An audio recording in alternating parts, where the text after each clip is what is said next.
there a correlation between any of the characteristics of these UAPs, UFOs? What we tend to see are the smaller vehicles tend to be, think of a sports car.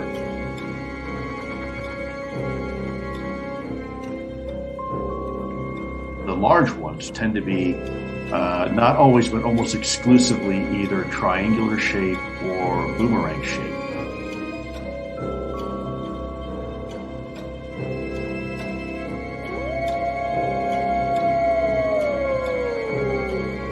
Werewolves?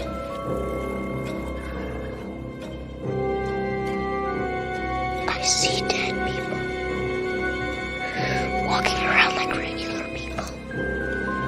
They don't see each other. They only see what they want to see. They don't know they're dead. How often do you see them? All the time. They're everywhere.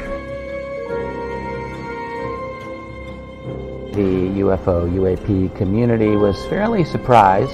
Shocked might be a better word. Do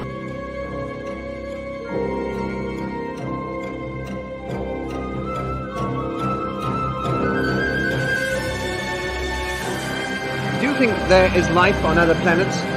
Well, I'm not quite sure, but I suppose there would be. Oh, I've seen a flying saucer. You've seen one? Yes, When definitely. At Lane Cove, When was this? 1953. You don't think this is a figment of your imagination?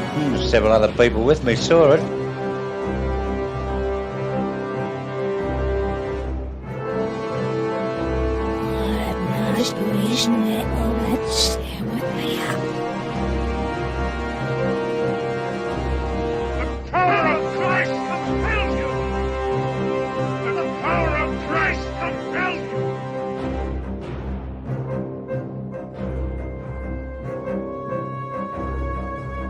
There is now a new UFO whistleblower with some major bombshell level statements.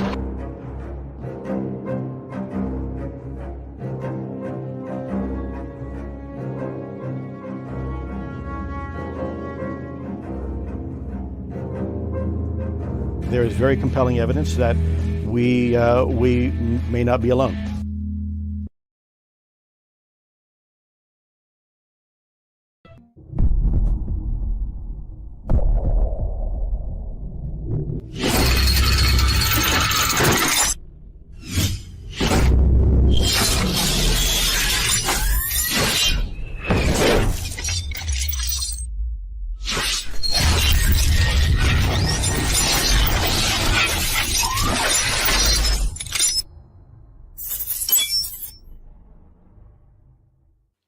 The Thiaoouba Prophecy, an abduction to the ninth planet, with special guest Samuel Chong. Episode 60 of the Michigan UFO Sightings and Paranormal Encounters Podcast, Live Edition.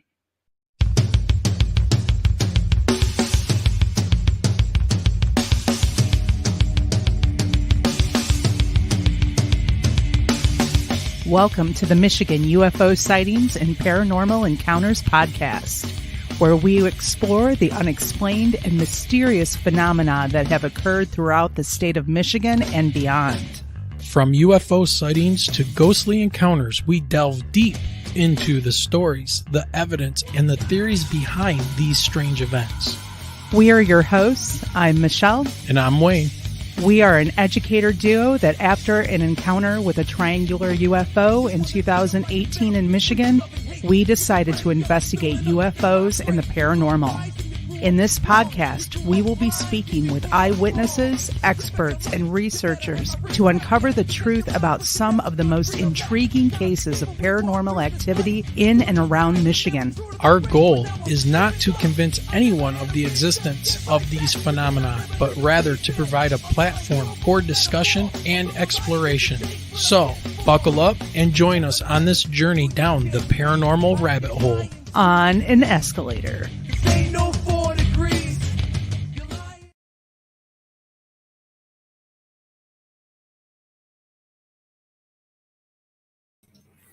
And we are live. Welcome, everybody. Hello, everyone. To the Michigan UFO Sightings and Paranormal Encounters Podcast, episode 60. and it is the 1st of July, 2023 at the time of this recording, and we are currently streaming on YouTube, Twitter, and Facebook. Now, after the airing of this live stream, you will be able to hear any of our shows, including this one on iHeartRadio, iTunes, Radio Public, Google Podcasts, Spotify, Amazon Music, Audible, and many others. However, we just received word that Stitcher is shutting down on August 29th, 2023. So if you listen to podcasts on Stitcher or the Stitcher app, you may want to find a new podcast platform to listen to your favorite podcast. So yeah, that was interesting news to get in the email today. So also wanted to take a quick minute to thank everybody that sent positive energies and prayers to our friend Jared Murphy, the author of It's Not Aliens, Worse, It's Us. He is home and recovering from the medical condition that he dealt with, which was very scary. I was able to talk to him briefly, and he's in physical therapy a few days a week now and working on getting his strength back. So once again, we want to thank everyone for the kind prayers and thoughts that were sent to Jared. More to come as Jared recovers. So we're going to give some quick hellos to the chat before we have Samuel Chong join us. We've got Tabin R with us tonight. We've got Honey Bitter, and Barry has joined us so far. And I have a feeling we have some quiet folks in there who haven't just jumped in yet. Yeah, and it doesn't tell us like who's watching and listening on Facebook and things either. So everybody, thank you for joining us. And once again, you'll be able to hear this. So as always, when we do our live situations here, our live shows, we like to get questions from the audience. So if you do have questions for Samuel, please put them in all caps and we'll try to get to your questions. We're going to start limiting the questions that we're going to start taking till after the breaks. So that way, you can put the questions in the chat right after we come back from break, and we'll have that whole second segment of the podcast for your questions and our guests to respond. Just remember, we want to say that this live show and the podcast happens because of all of you guys and your amazing support. So if you want to help support the podcast, the links are below in the show description with our PayPal, Patreon, Linktree. That will take you to other ways to support the podcast. But one of the best ways that you can support this live edition is to like, share, and subscribe. So the more subscribers and support we have, the more incredible content that we can bring you. Yep. So we also need to give a couple shout outs again tonight for people doing their continued support of the show. We have Hava H for her continued support. And then we have our Patreon members, Tabin R and Cheryl G. Thank you for your continued support. So, and with this edition tonight, we have brought back the news section and communication corner, the listener emails and stories back to the podcast, but they're added to the audio podcast afterwards. Correct. So we're doing things this way so that we can maximize time with our guests and also spend time with the news stories and the emails that we get from listeners. So make sure that you sign up for the audio podcast, go check them out on whatever your favorite podcast platform is, and listen for those news sections and listener communications. Hello, Lisa. Thank you for joining us. Yes, Lisa, we see you there. Thanks for coming by and checking out the show tonight. So very happy to see you. So one quick thing about what we're doing with the news shows and the emails. We are getting emails from people, and we are we want to still share those emails, but we don't want to eat up time with our guest. So what I'm doing is taking the emails and the news articles. We are pre-recording those, and then I'm dropping that audio file into the audio file of this live show so that we still will now have, a news section and things like that. So I see Not Sure has joined the chat. So welcome, Not Sure. Good seeing you. All right, Michelle, we've been talking already for about 10 minutes. So why don't we go ahead and talk about Samuel's bio? Okay, so and remember, you're going to probably have to help me with the last name here again. Okay. So, Samuel is a certified court interpreter and Chinese translator. Samuel Chong was instrumental in arranging for the Chinese publication of the French author Michel Desmarquet. There we go. But Thiaoouba Prophecy, which has been a bestseller in both China and Taiwan, a rare phenomenon. He visited the author Michel Desmarquet in 2016 and 2018 and had a close working relationship with him. He also translated the book 334 Lies, The Revelation of H.M.V. Stuhl. It's German. Yeah, you speak Yeah, German. I took German in high school. An autobiography of the High Master of the Chair of a Secret Society that was started in Germany. Today, he dedicates his efforts in promoting the messages in these books in order to give people hope and to help promote a better world through his scholarship. So, and his website is found in our show description. Correct. So, Wayne, you want to finish that? Yeah, so he graduated from UC Berkeley with a BA in economics. I think that's Universidad Carlos III de Madrid with a master's in financial analysis. He currently resides in Los Angeles, California. So on this episode, he's going to describe his original life-changing encounter with Desmarquet's book, prompting him to make the journey twice to Vietnam in order to meet Desmarquet. This resulted in a close working relationship that eventually led to the Chinese publication. Desmarquet describes how he was abducted by very kind and attractive 8-foot tall hermaphroditic humanoid aliens and taken to their advanced planet. The general, albeit not specific, features of Desmarquet's story, factually true or not, are consistent with many similar accounts by other supposed UFO contactees. Jeffrey Mishlove's introduction emphasizes this case as exemplary for exploring the boundary between the imaginary and the imaginal. So shows that Samuel has recently been on has been Coast to Coast AM, Jeffrey Mishlove's New Thinking Aloud, and many others. So without further ado, we want to bring on our guest tonight, Samuel Chong. Hi, Samuel. Hi, Wayne. Great seeing you. Thanks for joining us tonight. Thank you. Okay, so I have to start out with this because we did get the book. I started reading through it, and Michelle and I looked at each other and said, we can't read these books. We want to go into them just brand new.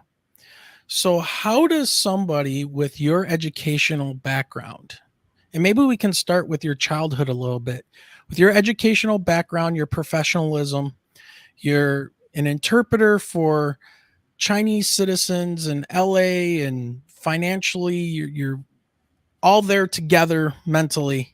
How does somebody get into finding this book and then deciding to translate it and help Desmarquet get his book out there for Chinese citizens?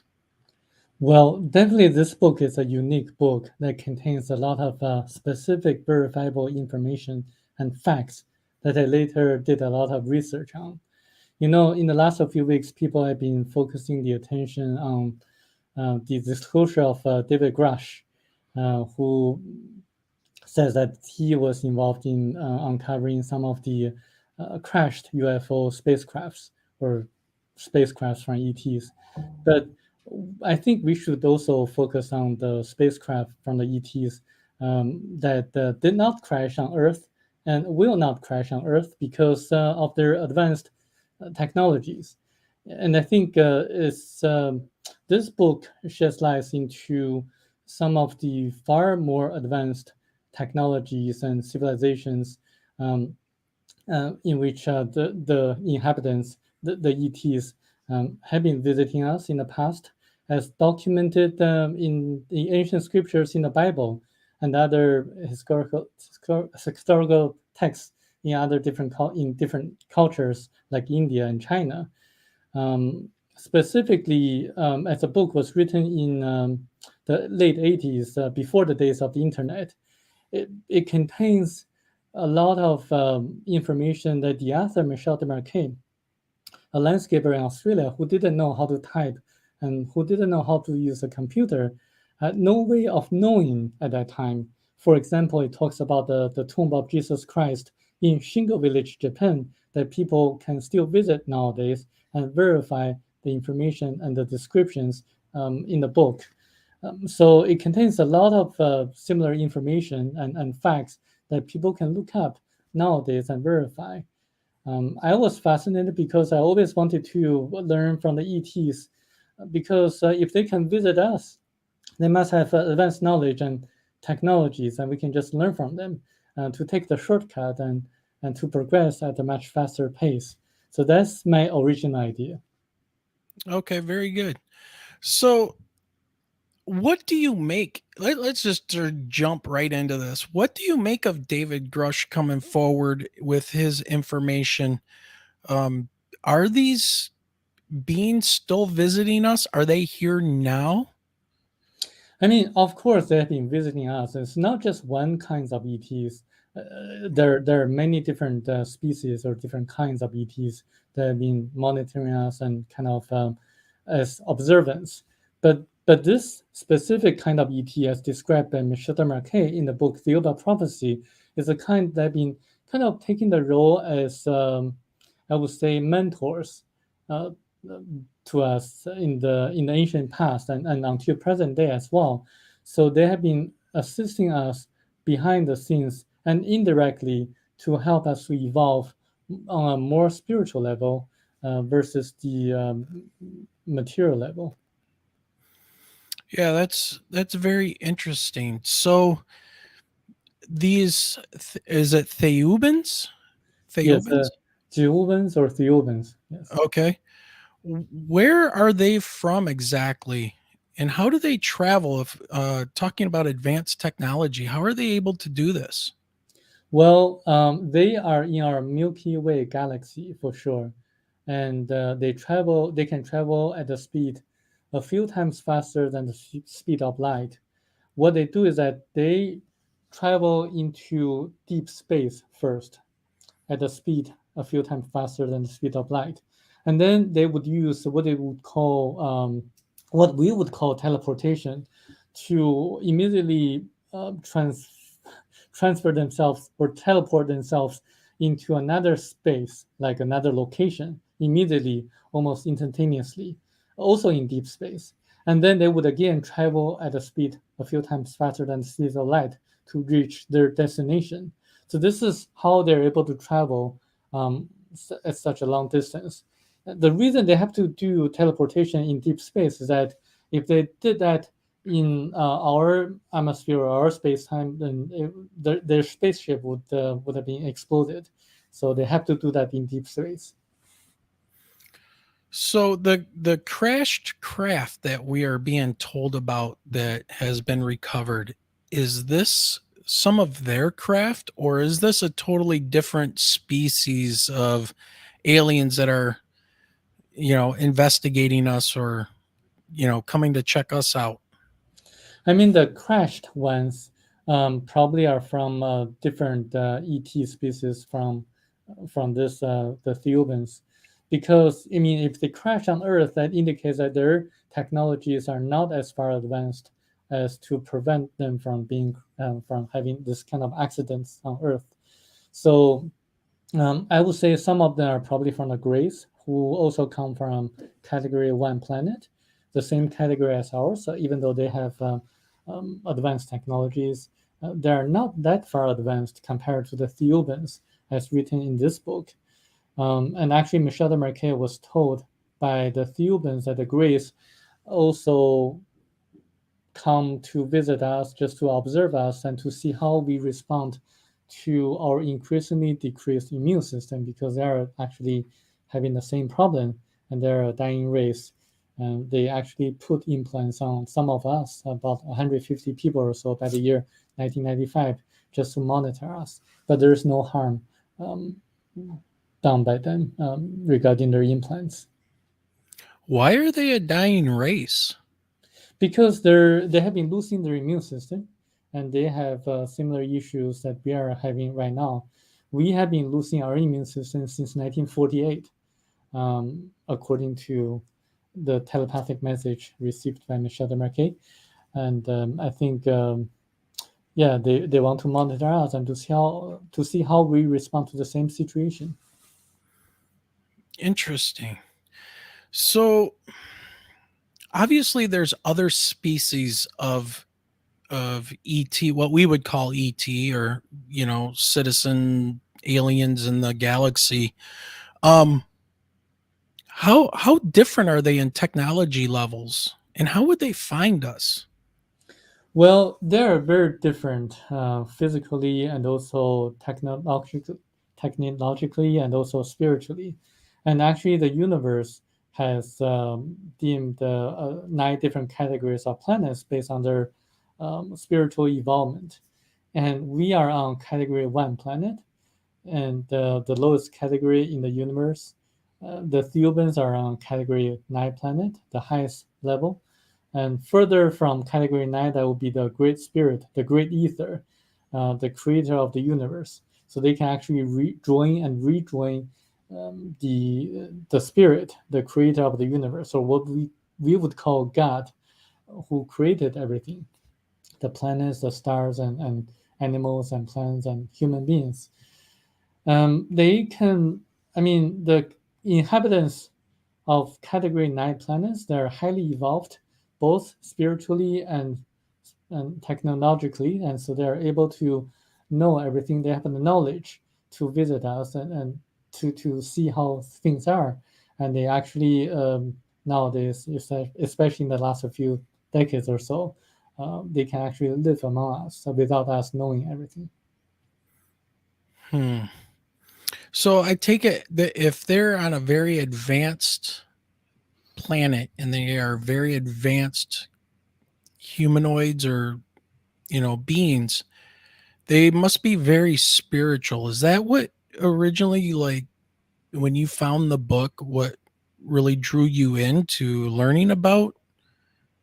Well, in the very, very beginning, I was just focused on the technologies from the ETs, trying to see how we can get ahead of ourselves, the current state of the affairs. But then, what really struck me the most about the book was that it talks about the stories in the Bible. The chapter on who is Christ really made me couldn't put the book down, because I was a non-believer of the Bible, the stories in the Bible, because of so many inconsistencies, and also the way that some of the Christians act in the past, like the Spanish Inquisition or something like that. So I was a non-believer of the Bible, and also I thought that what was the miracles performed by Jesus Christ were just too incredible and to be believed. But this book, Thiaoouba Prophecy, explains everything what happened in the past, their involvement, regarding the destruction of the 2 cities, Sodom and Gomorrah, how they led Moses out of Egypt, leading the Hebrews out of Egypt, parting the Sea of Reeds, not the Red Sea, but the Sea of Reeds, and also the birth of Jesus and Christ, the coming of Christ. So that actually struck me the most, because it made perfect sense how Christ was able to perform miracles, and why there's no record of Jesus performing any miracles in the Bible before the age of 30. Yeah, that is very interesting, because you do hear people take ufology and UFOs and aliens, and then they turn it from a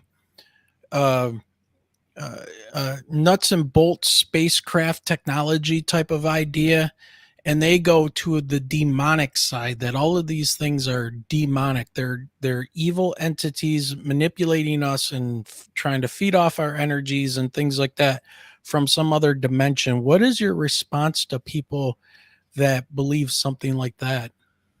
If the ETs are demonic, or if they're going to invade us, they would have done that long time in the past, like decades ago, maybe hundreds of years ago, or thousands of years ago. They wouldn't have to wait now or sometime in the future. If they want to get our resources, if they can actually travel to visit us, they wouldn't need our resources anymore. We, to them, are just like primates in the zoo, like monkeys or gorillas. Do you see the human beings like us fighting the resources against the gorillas or monkeys and grabbing their bananas away from them? You wouldn't, because we can grow bananas ourselves. We wouldn't want to get bananas from the monkeys or the gorillas. And similarly, the ETs that can visit us, they have their own ways to get enough sufficient resources on their own. They wouldn't want to invade us to get our resources or even to enslave us. I mean, if you think about this, people talk about the secret space programs like ETs enslaving people.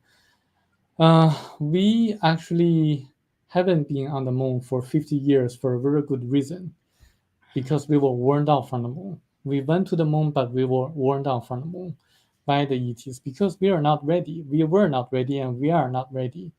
The people who are allowed to explore the universe are the ones who are highly evolved, at least to a certain level, spiritually, so that they don't pollute the universe or other planets.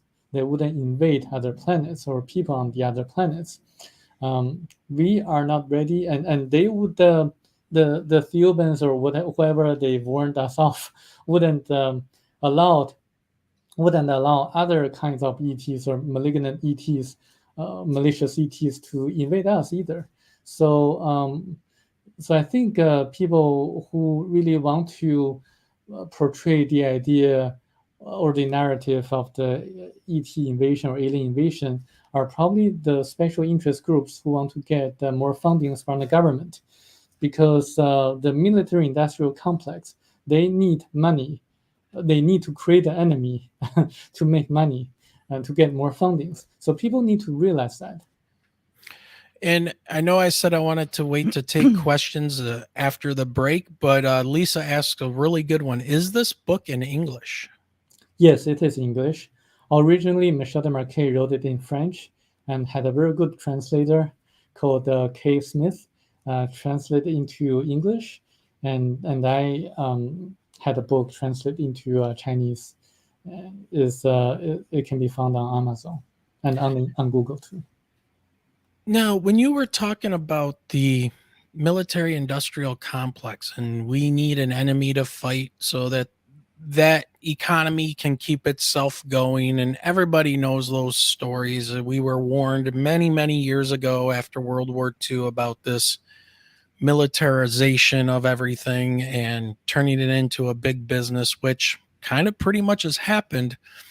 So do you think that that's what's going on right now with what we're hearing about UFO hearings in Congress, and now the setup of this AARO or Aero office and David Grush coming forward? Do you think this is leading us into more funding for what people will think will be UFO research, but it's really making more advanced weaponry here for the States?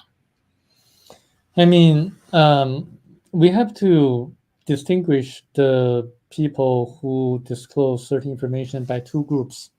One group wants to get more government funding and wants to create this kind of imaginary enemy, or like the ETs, and I think that group is having an agenda. But there's another group that's more sincere, like Dr. Stephen Greer and others, who kind of realize that we have to evolve ourselves spiritually in order to be able to communicate or make direct contact with the ETs.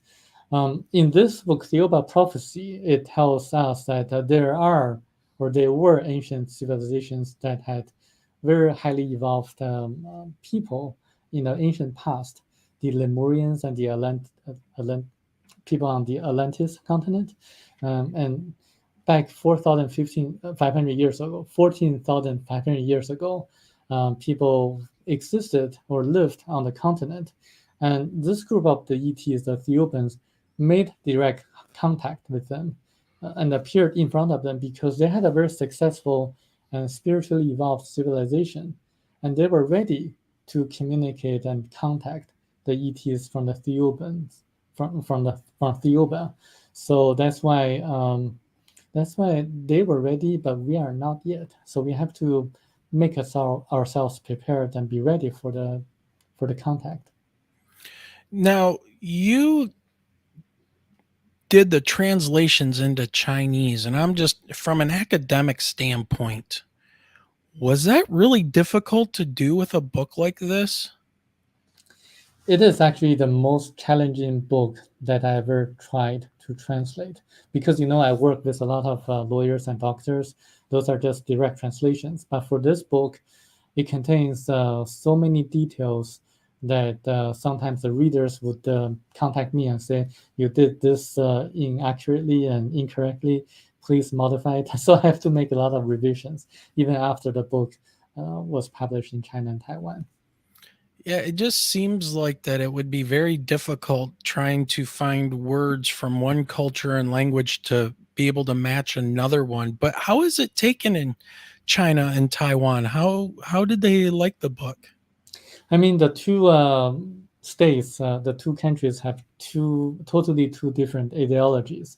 China, the media is totally controlled, 100% controlled by the government. So this book had to be published as a science fiction, even though a lot of people believe what really happened to Michel Desmarquet was true as described in the book. In Taiwan, it's published as a spiritual book and a religious book, kind of like crossover, and it's actually been really well received by the people in both places, both countries. So, and the book really does give a lot of spiritual guidance to us, and talks about the creation of life and the meaning of life. I can just summarize very quickly that good timing on this one, because Janice just asked, do they give any spiritual guidance? Yes. The meaning of life is that we are born in this lifetime just to accumulate spiritual lessons, so that when we die, when we give up our physical body, our astral body would gain the knowledge that we accumulated in this lifetime, and then to rejoin our higher self so that we can move up to the ladder. We have to, I can talk about a little bit more in the sense that how we human beings come into being is that when God created every one of us, it inserted a tiny portion of itself to each of our astral bodies. So besides physical body, we also have our spiritual astral body, and God inserted a tiny portion of itself to each one of us. So we are part of God, and God is part of us. So when we encounter life challenges, we should look inside of ourselves for answers, and not to follow a specific religion or a specific politician, because as what's mentioned in the Bible, the kingdom of God is within you. So we don't need to follow the priests or pastors in a church. We should follow our heart, our gut feelings, or what's inside of ourselves through meditation, through prayers, or through or having a good night of sleep. So this is a way to gain knowledge, to gain directions from our higher self, from our spiritual body. Well, that seems very counterintuitive to the world we live in today, where it's like we're not here to gain spiritual essence and knowledge. We're more here to gather materialistic things and technology, which brings me to a point. I had asked you in an email before you came on the show about giving me one of your favorite quotes so I could make the thumbnail, and put it out there. And you said this, you said, technology should assist spiritual development, not confine people more and more within a materialistic world, as is happening now on our planet. Care to elaborate and dig into that a little bit? That sounds very profound. Yes, and really far-sighted. Remember, the book was written in the late 80s, and you can see now what's happening in the technology world. artificial intelligence, ChatGPT. And I think we have to realize that the purpose of life is to accumulate spiritual lessons. If you really read a lot of books written by people who have near-death experiences, you're going to know that they never regret that they didn't get the lottery. They never regret that they didn't buy that house that appreciated in value multiple times. What they regret is that they didn't really take care of their families well enough, or they needed to bond relationships better in their lifetimes. So this is what they're thinking about after they have this kind of near-death experiences. So relationship or spiritual lessons are the ones that they focus on, not materialistic aspects of lives. And we all die, and when we die, we don't take away any wealth, material wealth. What we can take away are the memories, how we did in this lifetime. And actually, when we die, we go through a life review process. We can feel how the others felt when we did certain things onto them. For example, if I hit someone, I would be able to feel the pain of the other person. So this is all projected in a holographic form, that we are able to feel the feelings of the other people. Technology, on the other hand, is actually moving us into the materialistic aspects of our lives. And I think we need to realize that technology is not all that bad if we can redirect them into helping us to grow more spiritually. For example, if we are able to develop like an aura camera, a camera that can capture the human energy fields, we would be able to predict if someone is going to have any physical illness or not. We are able to tell whether a politician is lying on stage because the aura shows it. If you do some research on auras, and people who can read auras, you're able to know that the aura seers or the aura readers are able to distinguish whether someone is lying or not, or whether someone has malicious intents or not. So this is like technology can be a double-edged sword. It can benefit us spiritually, but it can also lead us to a more like a spiritual downfall.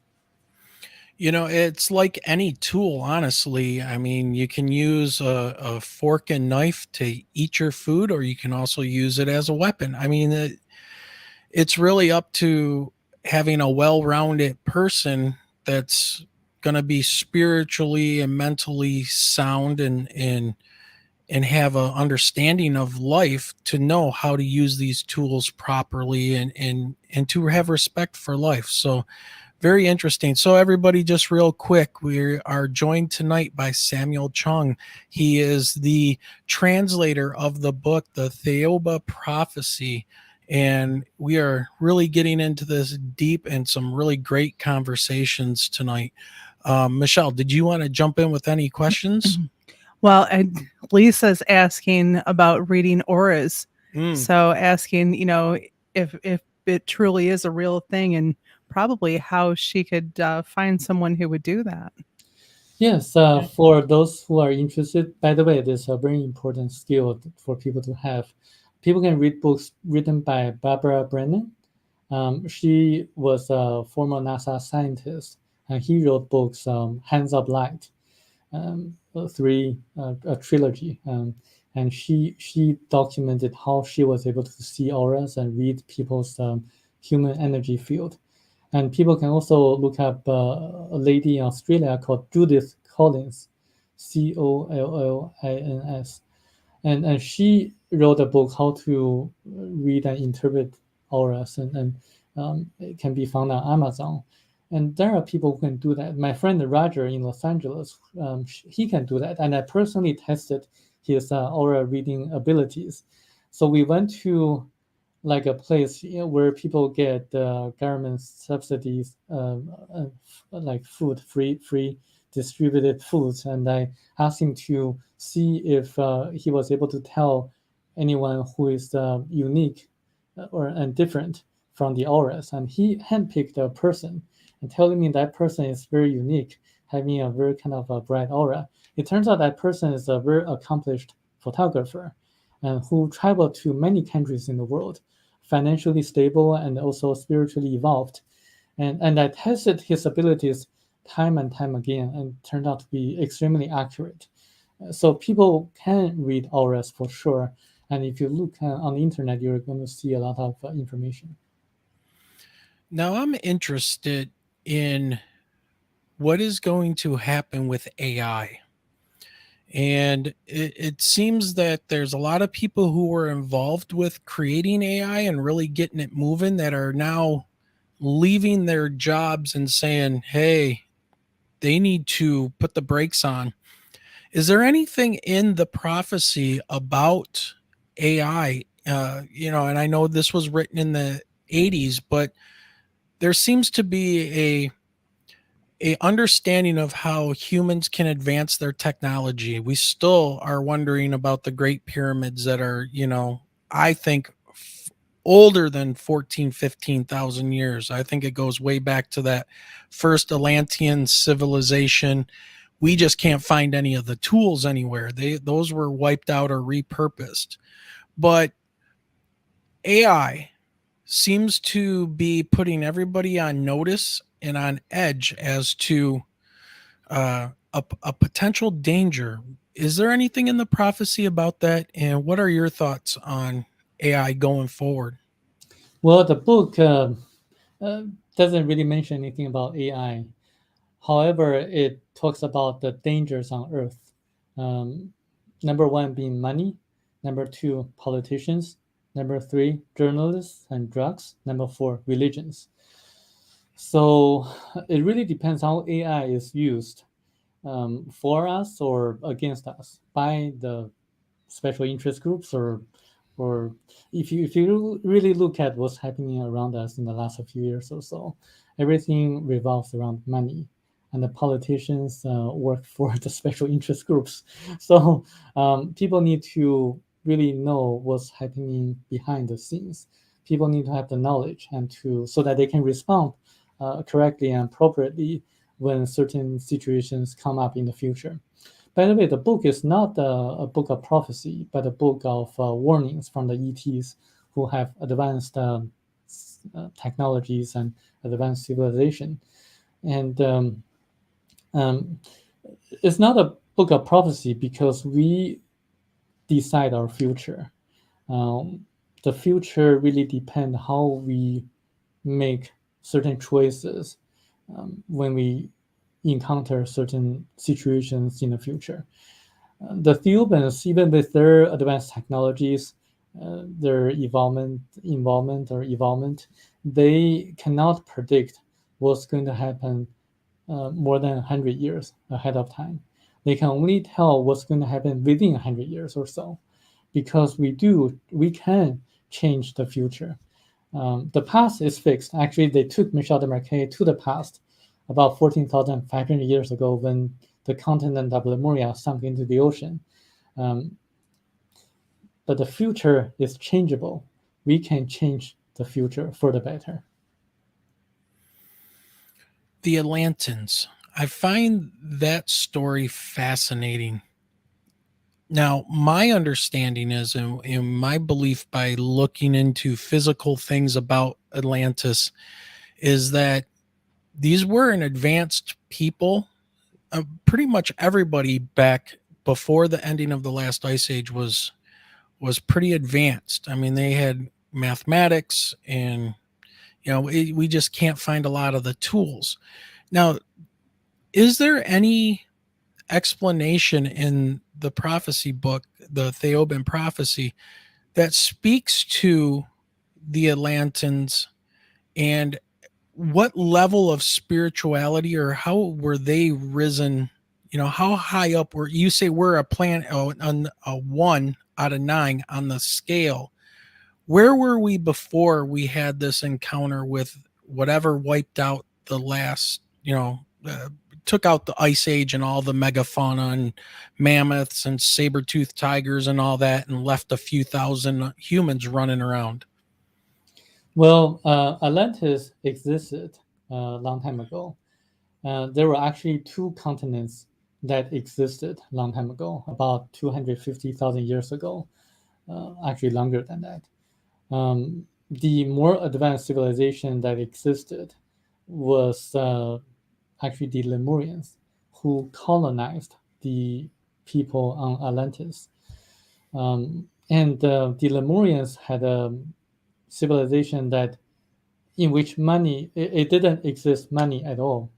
So people were highly evolved in the sense that they think about the greater good, the community, and no one took advantage of each other or one another, each other. And if they need something, they just grabbed what they needed from the marketplace, and there was no waste, and there was no money exchange, and people just were helping each other and had this kind of great civilization, and they had a very unique political system as well, in which the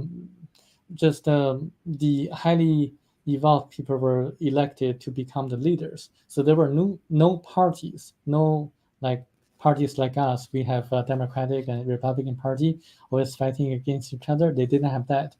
They had a king with 6 senior councils, so they had a lot of advanced technologies, and they built a very highly advanced pyramid in their capital, Casanova, on the northwestern corner of their continent.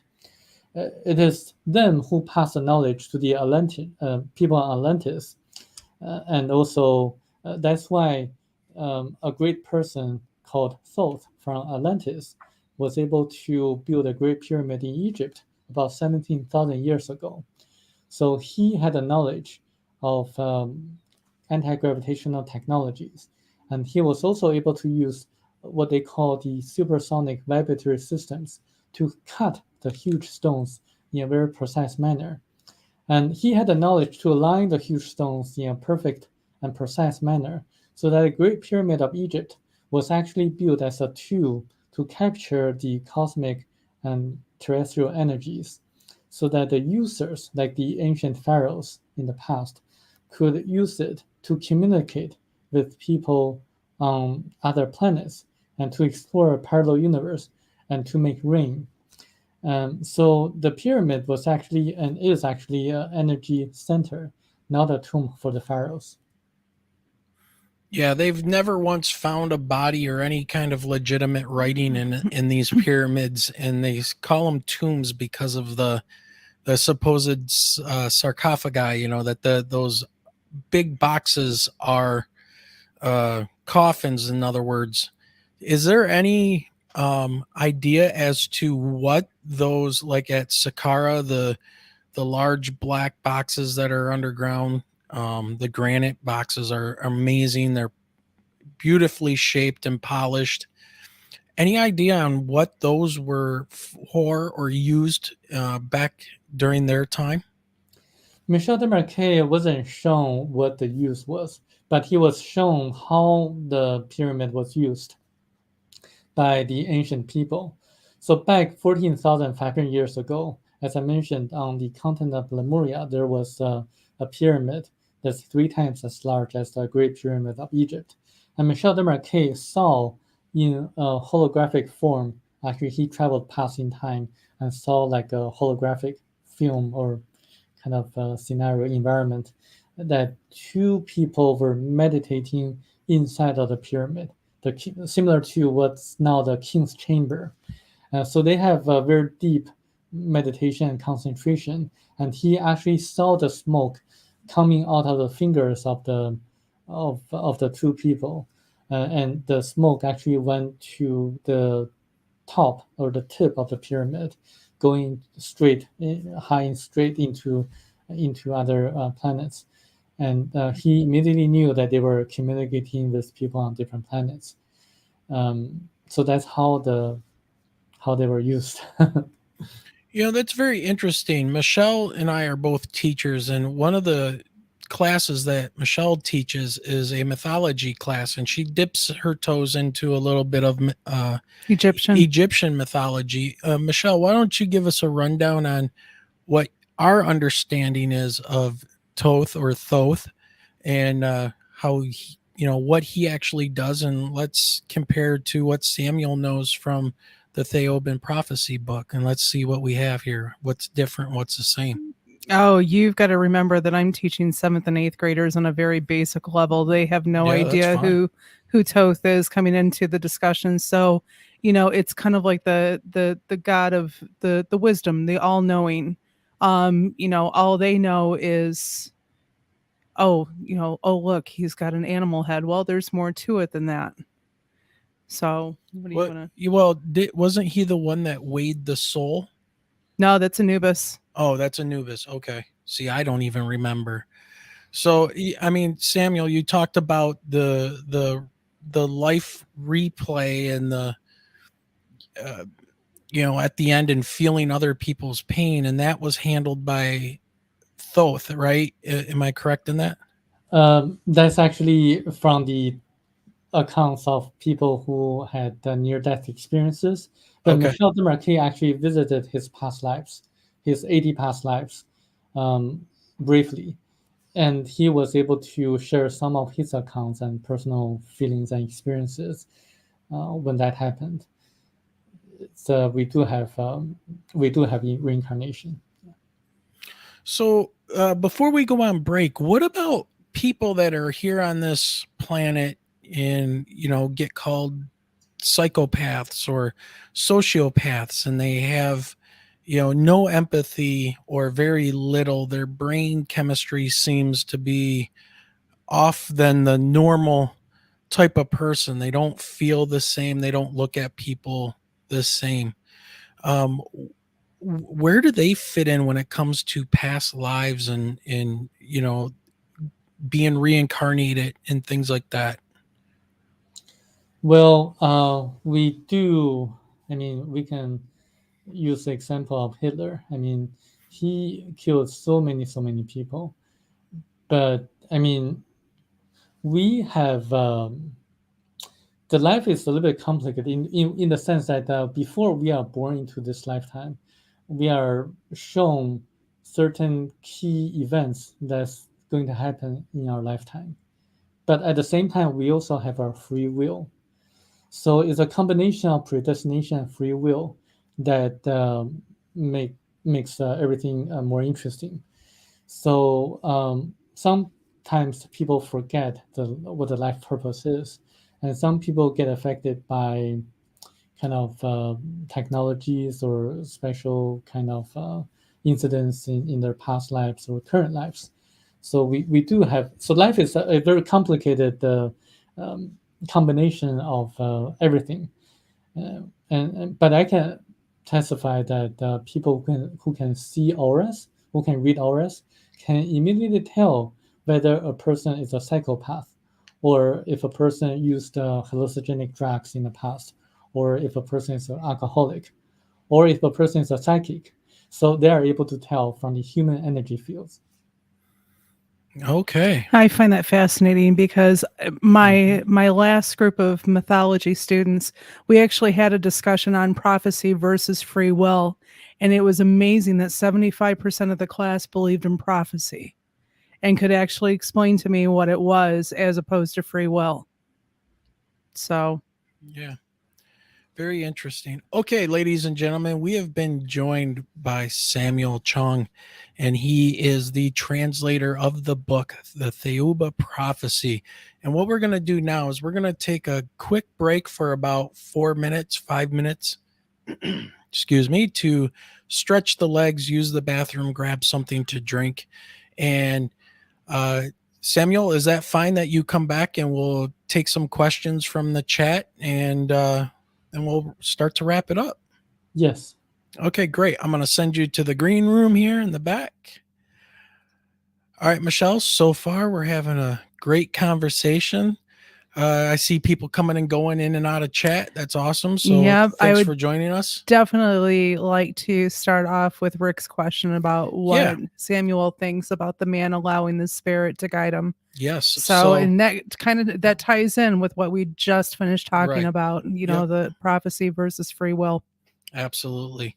All right, everybody, we're going to do our quick about 4-minute break and we will be back shortly. Thank you.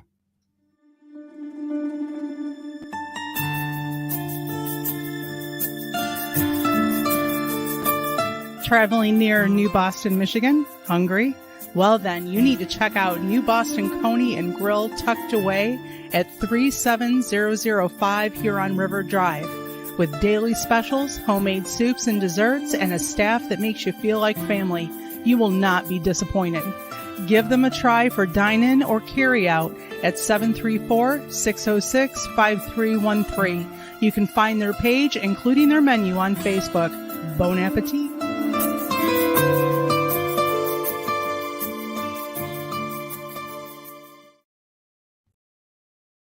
Three minutes left, everybody. Just 3 minutes.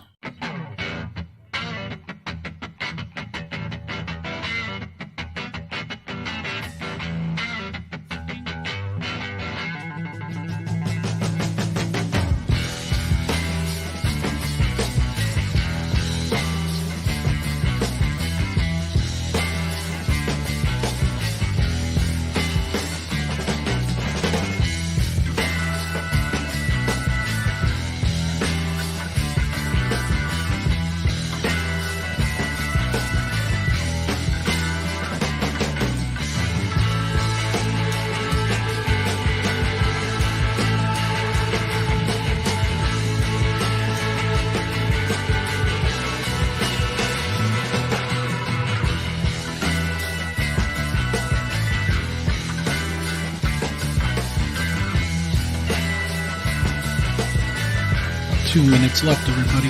Get ready. 2 minutes.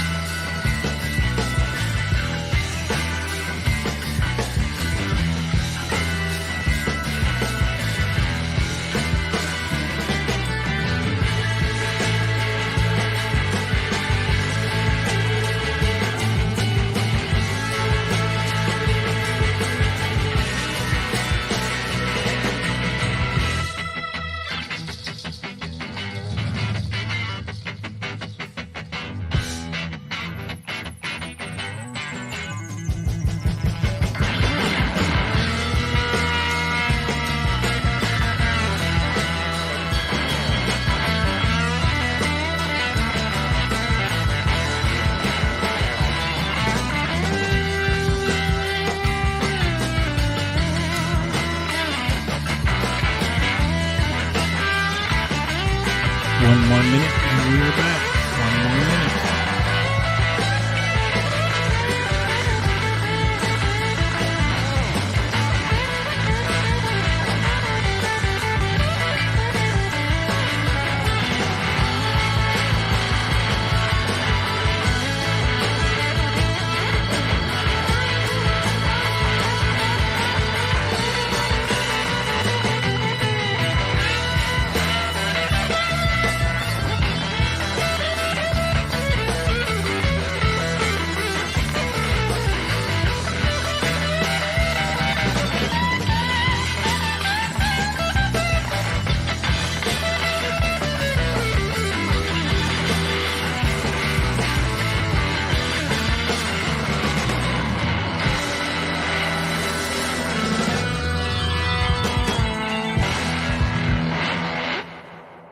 All right, everybody, we're back. All right, that was a quick break. My gosh, but we are joined tonight with Samuel Chong, and he is the translator of the book from French and English to Chinese for the people of China and Taiwan of the Thiaoouba prophecy. So we're going to go ahead and bring Samuel back in. And Samuel, I want to start with my own personal question, and that is the technology that the Thiaoubans use. Can you tell us a little bit about how that works? Is it anti-gravity? Are we getting close to understanding some of their stuff? And are we going to get the attention of some other species out there as we continue to grow our technology?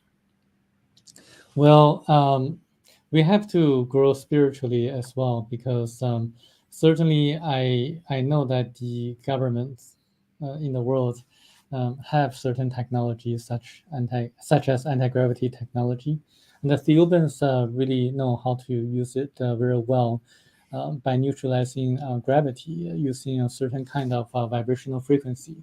And the Tibetan monks in the past had a musical instrument in which they played certain sounds that can move the huge stones up into the air, as documented by, I think, either Dutch or British travelers at that time before the Chinese Communist Party took over Tibet.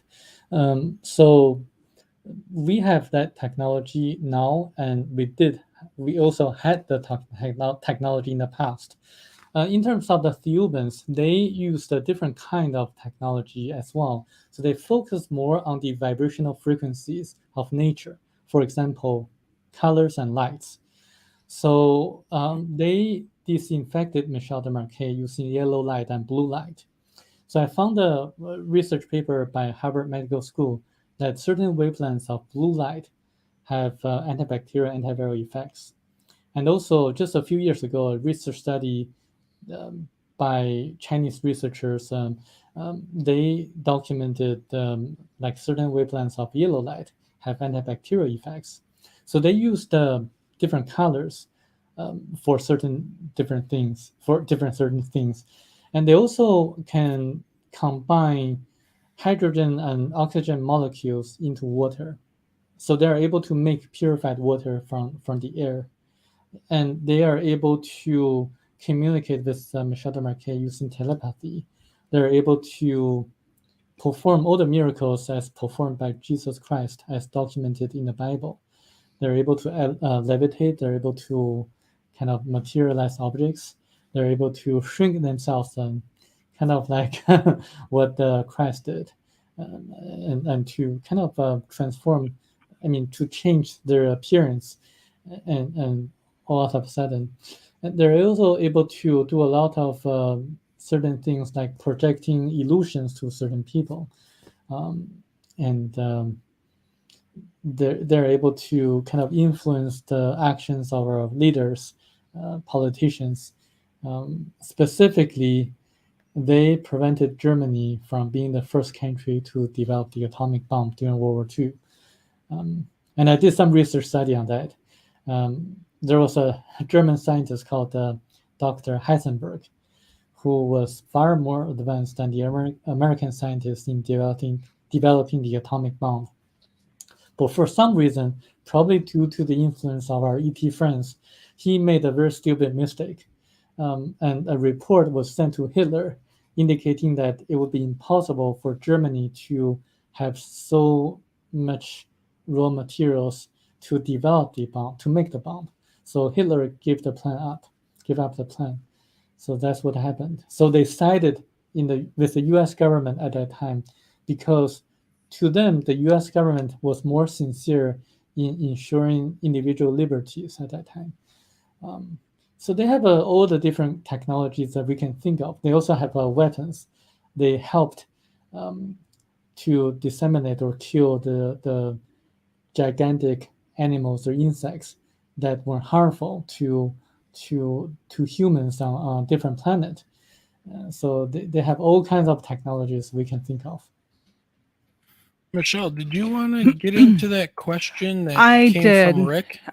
Rick had asked a question earlier that says, what does he think about man allowing the spirit to guide him through life rather than man trying to train his spirit to become what man thinks it should be? Well, I think it really depends on whether you want to evolve faster or slower. If you want to evolve spiritually at the fastest pace or path, then you should follow nature and follow your heart, because your heart is connected with your higher self. By what I mean is that you can meditate or pray in order to follow the guidance from the answers of your prayers or your intuition, your gut feelings.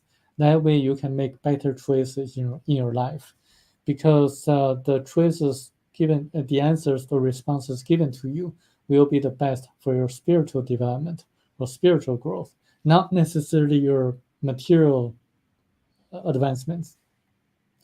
So I have a very interesting example. Like, I'm here in Los Angeles. There's a lady, a Chinese lady, who has kind of a psychic powers. She can see the internal organs of a person.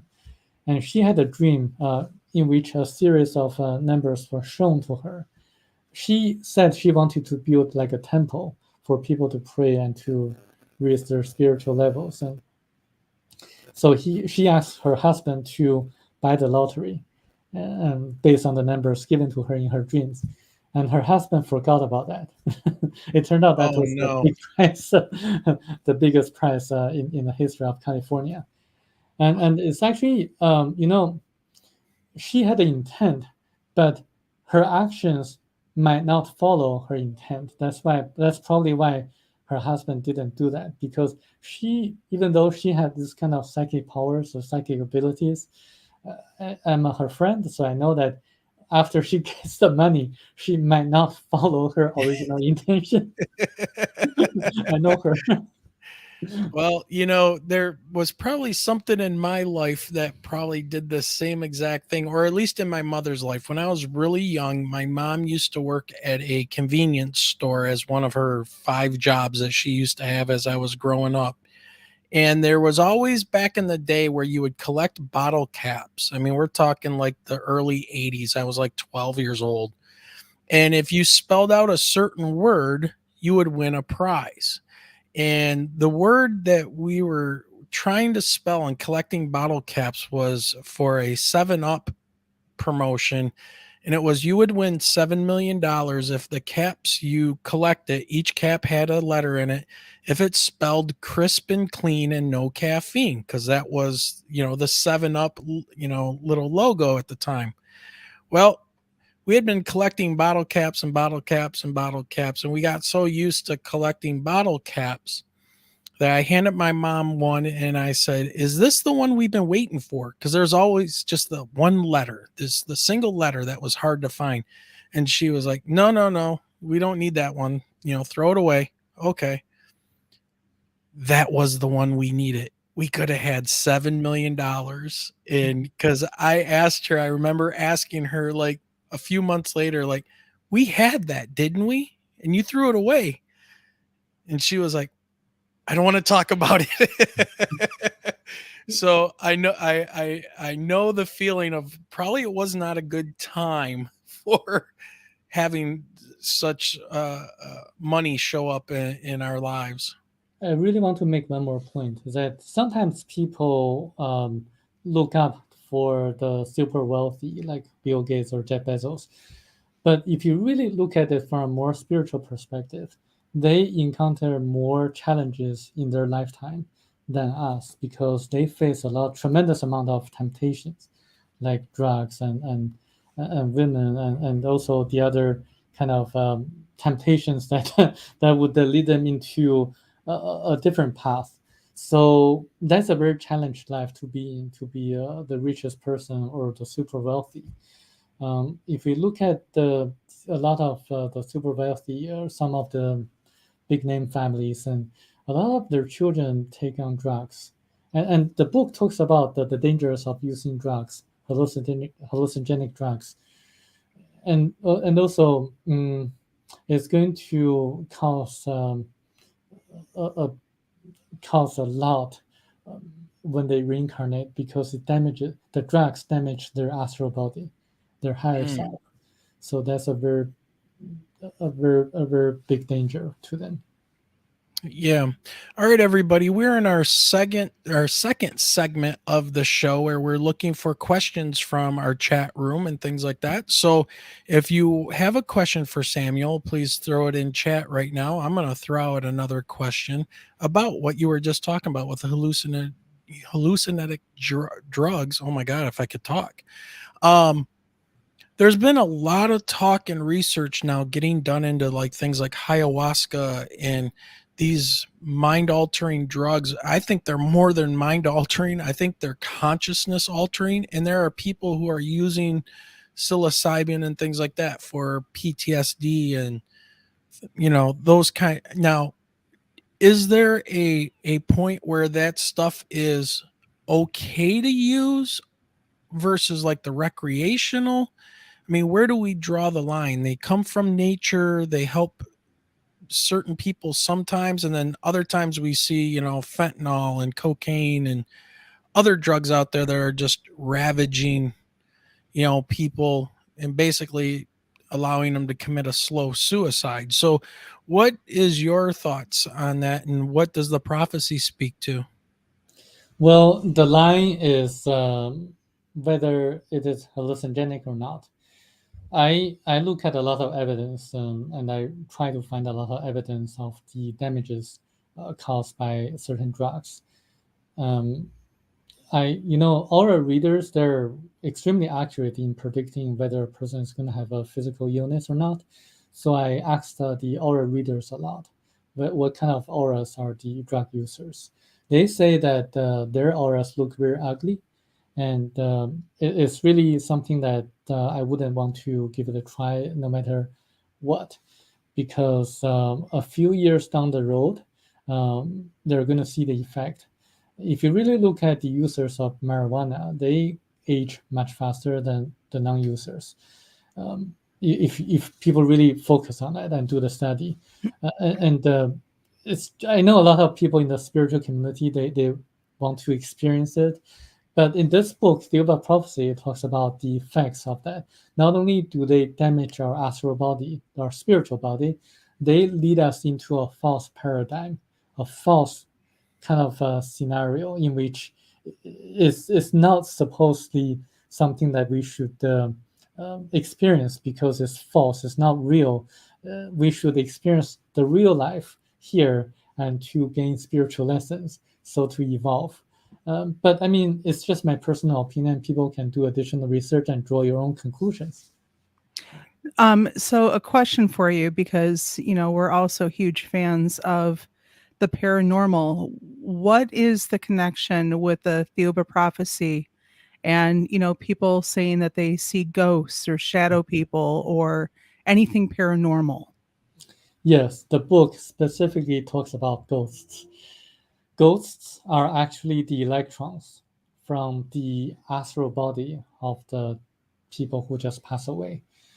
I can elaborate a little bit more on that. When a person passes, the astral body leaves a physical body, and 81% of the electrons of the astral body goes back to the higher self after 3 days. So this is why Christ, after being crucified, he resurrected after 3 days. And this is why the Tibetans have a culture, a custom, in which the corpse of the dead are not to be touched for 3 days. So after 3 days, 81% of the electrons of the astral body goes to the higher self, reunites with the higher self. The other 19% remains in nature until either a person reincarnates or the electrons are recycled by nature. For example, goes into plants or animals or another human being. Because electrons have memories, so this is why ghosts frequently haunt places they loved or hated. And because of static forces, ghosts resemble the appearance or shape of the person who just passed away. So there's nothing to be afraid of or amazed at ghosts. It's just a natural phenomenon. If you don't want them to bother you, just use a lighter, because electrons are afraid of fire. Very interesting. Yeah, we've had some paranormal stuff, or at least I've had some paranormal stuff seem to happen.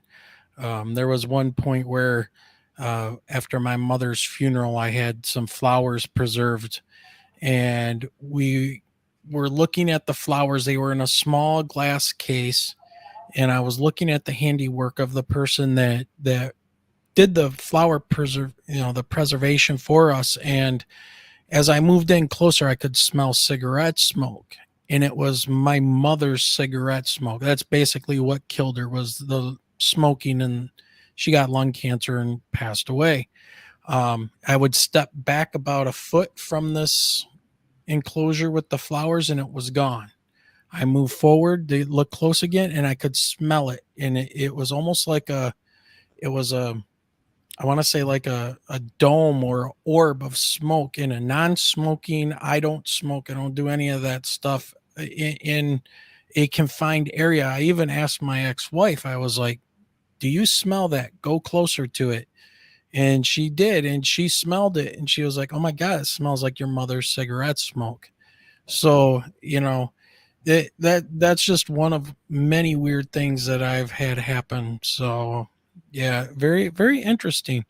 So chat, anybody out there, you guys are being quiet tonight. Usually you guys are all fired up. Any questions for Samuel? Well, Lisa asked a really great question. How does a person raise their vibration? Is it through gratitude? Good question. So, Well, this question can be answered by our readers or our seers, in which I asked already. Judith Collins, an amazing aura reader, and she says the best aura and the brightest aura that she has ever seen actually came from a Catholic nun who devoted her entire life in helping the poor, providing dinner and lunch for the people on the streets without any kind of thinking about any payback or any kind of contribution from them or recognition from others. She was just totally altruistic and just devoted her entire life in helping the poor. So I think devotion and helping others is probably the best way to raise your vibration. And I also think prayers and meditation helps as well. And I think we should know that we are all created by the common creator, God, and we are all from the same source. So we should forget about divisions and our differences and help each other. This is what makes our civilization great. I'm really fascinated with what you were talking about with sound. For many, many, many years, I studied martial arts, and I had a Japanese martial arts instructor, and he used to teach us certain breathing techniques. Now, what we studied was a form of martial arts called Aiki Jiu-Jitsu, or Daitaru Aiki Jiu-Jitsu, which split off and kind of went its own ways and created Aikido, came from that, but we studied the harder style with the sword work and all of that stuff. But my instructor at the time in Japan, he was very much an engineer, but very, very spiritual. And he would teach us this breathing technique. And all he would say is ah, oh, and n. And he would talk, and he taught us how to breathe. It was really fascinating. Like, when we were to breathe, we were supposed to push our stomachs out and breathe by pushing our stomachs out and fill our lungs and our stomachs with air. And then as we would breathe out, it would we would basically make the sound of ah, oh, and n. And he said the first one was the vibration was to massage the heart. I think he said the ah. So you're like, ah, right? And opening the throat and controlling the breath. And then it was into the throat with ooh. And then the last one was to the pituitary gland, he would say. And it was, so you actually, when you make that sound, you can feel the vibration going through your head.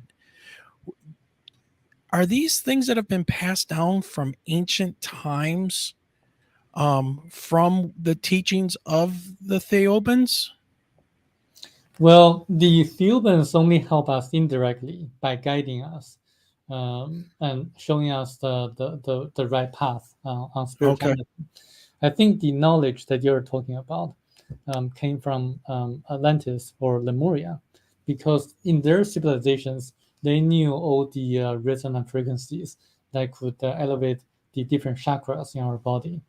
We do have 6 or 7 chakras, major chakras, and we also have minor chakras. And sound vibrations do form resonance to our chakras.